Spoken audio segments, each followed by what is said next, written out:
Hello, everyone, and welcome back, where learning English is easy and fun. I'm Emily. Hello, Emily. It's great to be here with all of our amazing listeners. How are you today? I'm fantastic, Paul. I'm so excited about our topic today. It's a big one. Oh, yes. It's something many learners ask about. So, what is our big topic? Today, we are going to talk about how to speak like a native. Wow, that is a great topic. It's not about being perfect, right? It's about being clear and natural. Exactly. It's about sounding more relaxed and confident when you speak, and we have some fun tips to share. I'm ready. But before we start, we want to say thank you for listening. If you like our channel, please give this episode a thumbs up. Yes, and don't forget to subscribe and share it with your friends. It helps us a lot. Okay, Paul, let's begin. Let's do it. So, what is our first point for sounding more like a native speaker? Our first topic is connected speech. Ooh, that sounds serious. It does sound a little serious, but it's actually very simple and very natural. Can you explain it, Emily? Of course. Connected speech is when we link words together. We don't say every word one by one. For example, we don't say an apple. Ah, I see. The words flow together. So, how does an apple sound with connected speech? It sounds like an apple. The two words connect and sound like one word. It's smooth. That makes sense. It sounds much faster and more natural. Do you have another example? Sure. How about good afternoon? We don't say good afternoon. The D sound from good connects to afternoon. So it sounds more like good afternoon. Yes, exactly. It makes the conversation flow. It's a small change, but it makes a big difference. That's a great tip. So listen for how words connect. Cool. What's next on our list? Next up, we have reductions and contractions. This one is super common. Reductions.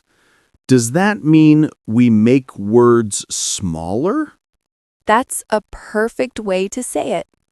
We make some words shorter to speak faster. For example, going to. Oh, I know this one. Many people say gonna, like I'm gonna go to the store. You got it. Gonna is a reduction of going to. It's very common in informal spoken English. And want to becomes wanna, like I wanna learn English. Yes, you are on a roll, Paul. That's another great one. It's all about making speech easier and faster. What about contractions? Are they different? They are very similar. Contractions are when we combine two words, often with an apostrophe. Like I am becomes I'm. Or you are becomes your. And he is becomes he's. Good job. And we also have negative contractions. Do not becomes don't. Is not becomes isn't. This is so helpful. Using contractions like I'm and don't will make our listeners sound much more natural right away. It really will. It's a key part of daily conversation. Okay, ready for our third tip? I am ready. What is it? It is stress and emphasis. This is about which words we say with more energy. Ah, so not all words are equal. Some words are more important in a sentence. That's right. We stress the important words to give our sentence meaning. For example, if I say, I love this podcast, the stress is on I. So the meaning is that you love the podcast, maybe someone else does not. Exactly. Now, what if I say, I love this podcast? Now the stress is on love. So you are saying you really, really love it. You feel it strongly. Perfect. And one more. I love this podcast. Now you mean you love this specific podcast, not another one. Wow, it's the same sentence, but the meaning changes. Isn't that cool? So, paying attention to which words native speakers make louder or stress is very important for understanding and for speaking. It's like the music of the language. That's a fantastic tip. Don't say everything flat. Give some words more power. The music of the language. I love that, Paul. Okay, what's next for our listeners? The next topic is interesting. It's about regional accents. This is a big one because English is spoken in so many countries, right? It is. And even in one country, there are many different accents. An accent from London sounds different from an accent from Scotland. And an accent from New York sounds different from an accent from Texas in the United States. So the tip for our listeners is, don't worry, there is no one correct accent. That is so important. The goal is to be clear, not to sound exactly like someone from a movie. Right. It's good to listen to different accents. It helps your brain understand more people. You can listen to American English, British English, Australian English. All of them are wonderful. Your own accent is part of who you are, and that's great. The goal is communication. Well said, Emily. Be clear, be confident, and don't worry about having a perfect accent. What's our fifth tip? Let's talk about something really fun. Modern slang. Okay, this is a tricky one. Slang changes so fast. It really does. Slang is very informal language. It's what people use with friends. For example, you might say something is cool. Cool is a classic. It means something is good or great. Like, this music is cool. Exactly. Another one you hear a lot is awesome. Oh, yes. That movie was awesome. It means it was amazing, fantastic. What's a new slang word you have heard, Paul? People sometimes say lit when something is exciting or excellent. Like, the party was lit, but it's very informal. Very informal. The advice here is to listen for slang, but be careful using it.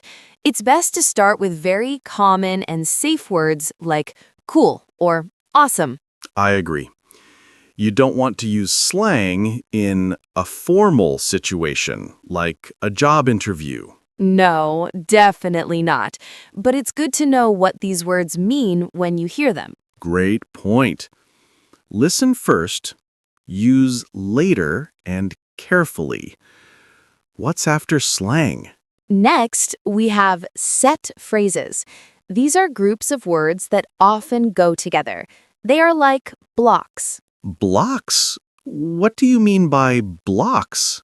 I mean, you can learn the whole phrase as one thing. For example, how are you? You learn it as one piece. Ah, you don't think about how and are and you as separate words. You just know the phrase, how are you? You got it. Another one is have a nice day. Or see you later. We say these all the time without thinking. Yes, and learning these set phrases makes you sound very natural. It also makes speaking easier because you don't have to build the sentence word by word. That's so true. You just have the phrase ready to go. Can you give us a few more examples of useful set phrases? Of course, phrases like, what do you think? I'm not sure. And can you help me, please? Those are very useful in daily conversation. So the tip is to learn common phrases as a whole unit. Exactly. It's a great shortcut to sounding more fluent. I love shortcuts.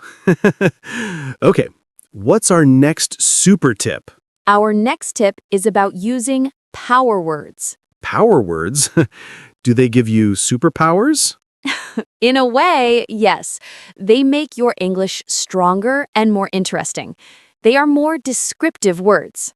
So instead of saying good all the time, I can use a power word. Yes, instead of the food is good, you could say the food is delicious or the food is amazing. Ah, delicious is a much stronger, more powerful word than good. It paints a better picture. It does. What about bad? What's a power word for bad? You could say something was terrible or awful. Perfect. The movie was awful is much more expressive than the movie was bad. I see. So instead of happy, I could say joyful or ecstatic.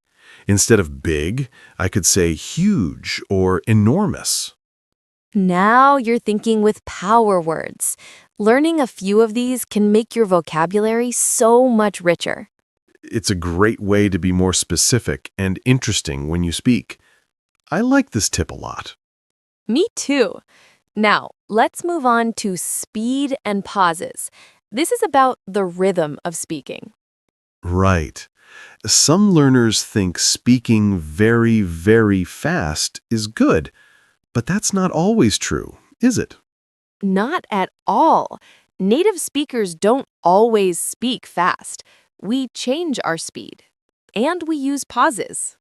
Pauses are the small silences between words or sentences. They are important. Very important. A pause can be used for emphasis. For example, I have good news. The pause builds excitement. And pauses give you a moment to think about what you want to say next. It's okay to pause. It's more than okay. It's natural. Nobody speaks like a robot without stopping. I am a robot. Please don't do that again. So the advice is to not rush. Speak at a comfortable speed. Yes. And listen to how native speakers use pauses to make their speaking clearer and more interesting. Don't be afraid of silence. That's excellent advice.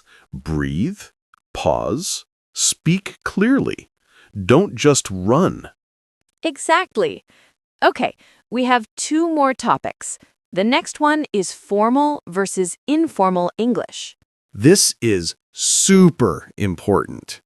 Using the wrong one can be awkward. It can be. So, informal English is what you use with friends and family. This is where we use slang and contractions. Like, hey, what's up? Want to grab a coffee? That's perfectly informal. But you would not say that to your new boss in a big company. Definitely not. So what would formal English sound like? Formal English is more polite and uses full words. You might say, "Good morning. How are you today?" Would you be available for a meeting? I see. No what's up or wanna. You use complete sentences and more polite vocabulary. Right. So, the key is to know your situation. Who are you talking to? Is it a friend or is it a professional situation? That makes all the difference.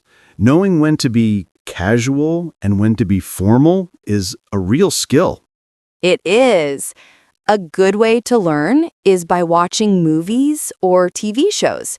You can see how characters talk to their friends versus how they talk at work. That's a great idea.